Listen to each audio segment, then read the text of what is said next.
di pinggir paruh itu dia warna oranye. Nah, kalau yang jantan seperti ini. Nah, gambarnya bisa diamati, dia pinggir paruh ini warna oranye. Kemudian pilih yang paruhnya tebal. Jadi yang paruh panjang tebal.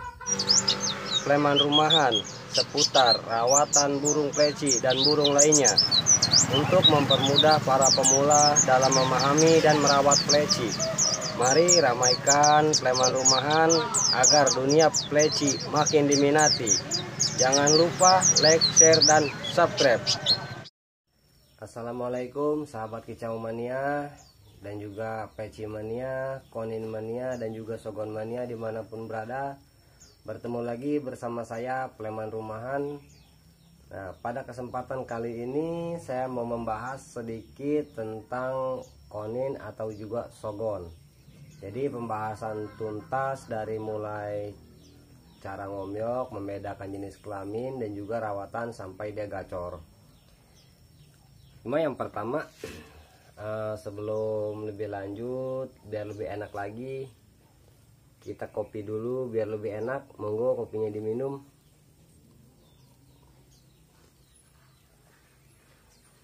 Nah, banyak teman-teman subscriber atau juga teman-teman Facebook dari grup pleman rumahan, setelah posting beberapa kemarin itu kan posting masalah rawatan burung lain, banyak request konin, terus juga sogon, ada pentet, lakbet. Nah, jadi kalau yang saya nggak paham, nanti saya cari masternya, kita diskusi langsung sama master.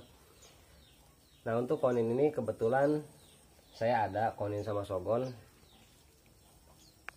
Nah, ini koninnya masih metalik, masih trotol. Dia masih trotol mau ke metalik.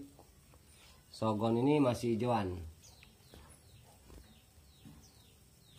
Nah, ini masih muda. Ini koleksi sogon sama sama konin. Ada dua, yang ini udah pasti jantan. Nah, yang sogon itu juga mudah-mudahan kemungkinan jantan. Nah, yang pertama, kalau misalnya kita mau beli bahan omyokan dari omyokan kios, itu pastikan dulu yang kita pilih itu jantan. Kalau memilih untuk konin jantan itu masih posisi hijauan. Kalau misalnya dia udah metalik, dia udah pasti jantan. Nah, dari kalau masih hijauan, yang membedakan dia jantan atau betina itu, yang jantan itu jadi di pinggir paruh itu dia warna oranye. Nah, kalau yang jantan seperti ini. Nah, gambarnya bisa diamati, dia pinggir paruh ini warna oranye. Kemudian pilih yang paruhnya tebal. Jadi yang paruh panjang tebal, biasanya itu kemungkinan kalau paruh tebal panjang itu dia suara lebih keras dan materi lebih pasti. Karena kalau konin ini kan kebanyakan dia nyerecet dan juga kebanyakan isian nggak jelas, apalagi kalau paruh kecil. Nah, dia cuma nyerecet aja. Kalau betina dia paruhnya seperti ini, nggak ada oranye buat yang hijauan. Tahap pleci perubahan revolusi dari hijauan kemudian ke metalik dengan dada merah, dari dada merah ke dada coklat. Untuk usia perubahan itu nggak pernah paham ya, jadi untuk ke situ saya kurang paham. Cuma entah di usia berapa dia berubah ke metalik dada merah, dan di usia berapa dia berubah ke metalik dada coklat. Karena kita beli bukan rawatan sendiri dari betul-betul dari tetesan, tapi juga beli dari omyokan. Kita nggak pernah tahu umurnya berapa. Cuma yang jelas perubahan dari fisiknya seperti itu. Ke metalik dada merah, dari hijauan ke metalik dada merah, kemudian metalik dada coklat. Kalau untuk sogon itu perbedaannya sama aja. Jadi kalau masih hijauan, masih muda seperti ini, dia kurang antara jantan dan betina itu sama. Nah, yang membedakan itu ketika dia sudah nopeng seperti cucak hijau. Nah, dia sudah menopeng di sini hitam, itu udah pasti jaminan jantan. Kalau betina dia nggak ada nopeng seperti cucak hijau. Untuk kicau, konin, sama juga sogon, betina, jantan semua bisa kicau. Untuk masalah rawatannya, konin ini nggak terlalu ribet. Konin atau juga sogon, dia nggak terlalu ribet kayak pleci, dan juga nggak terlalu lama, nggak menghabiskan waktu. Kalau misalnya sogon ini, dia biasanya itu dalam jangka 2-3 bulan. Konin juga biasa jangka 2-3 bulan. Kalau untuk rawatan, konin sama sogon sama aja. Jadi rawatan konin sama rawatan sogon sama aja, mulai dari pakan. Untuk rawatannya yang pertama, ketika setelah ngomyok itu biasanya konin ini nggak mudah stres. Jadi bisa langsung masukin kandang tanpa harus dikerodong juga bisa. Dia pakannya itu, untuk pakan konin ini sama sogon itu bisa dengan menggunakan madu atau gula dicairkan, atau juga dikasih susu. Nah, punya saya ini dia minumnya ini sirup. Jadi sirup dicampur telur, dicampur susu sama madu, jadi dicampur jadi satu. Bisa juga dengan kroto. Nah, konin sama sogon ini harus makan kroto ataupun juga makan buah-buahan.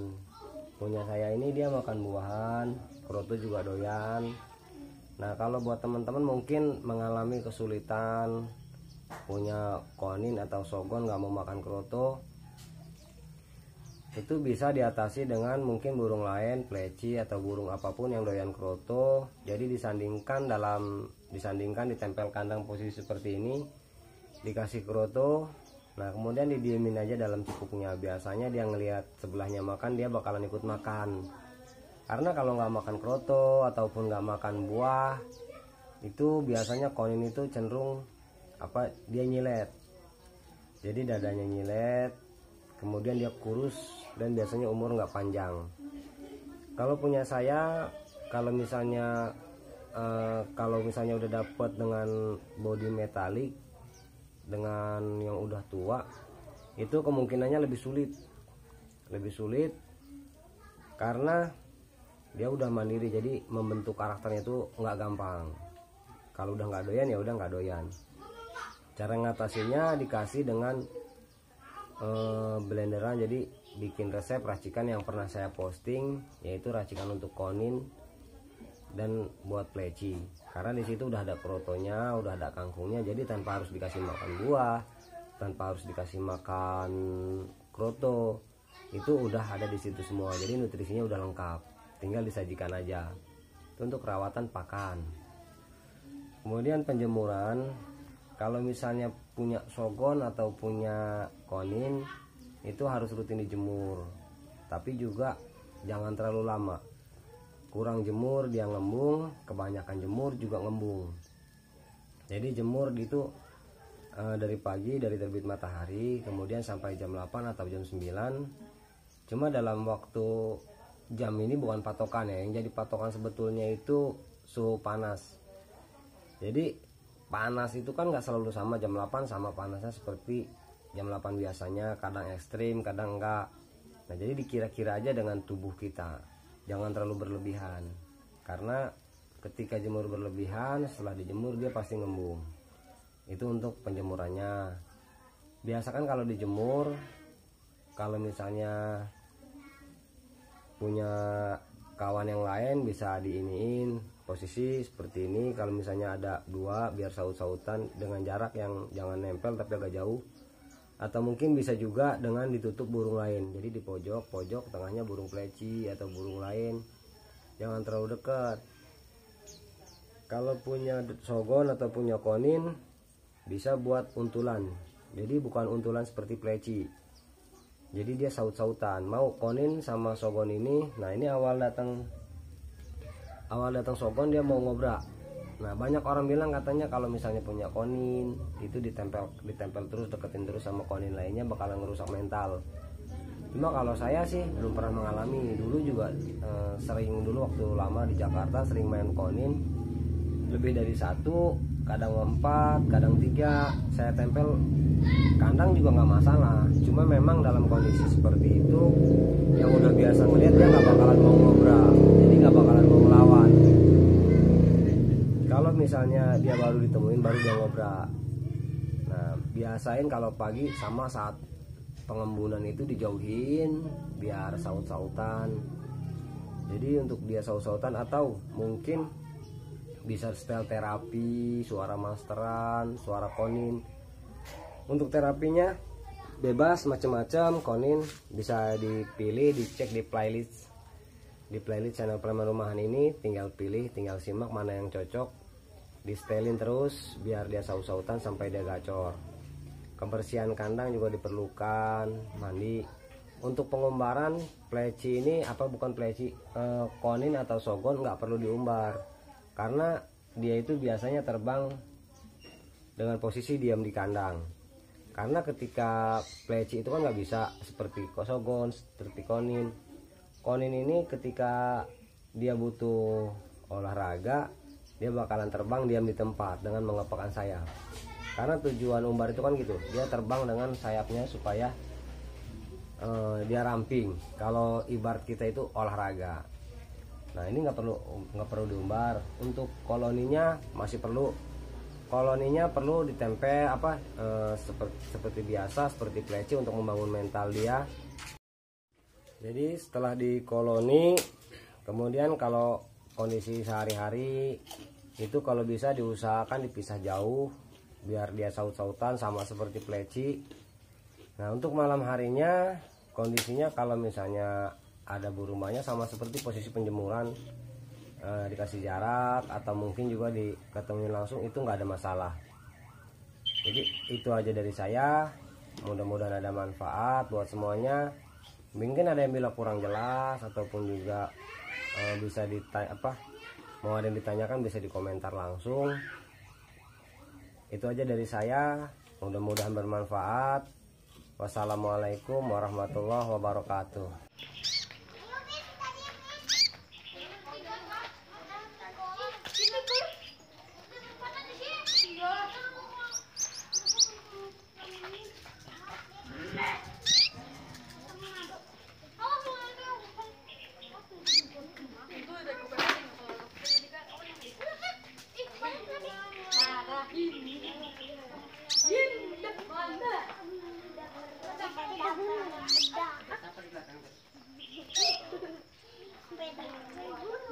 Sepeda guru galagal.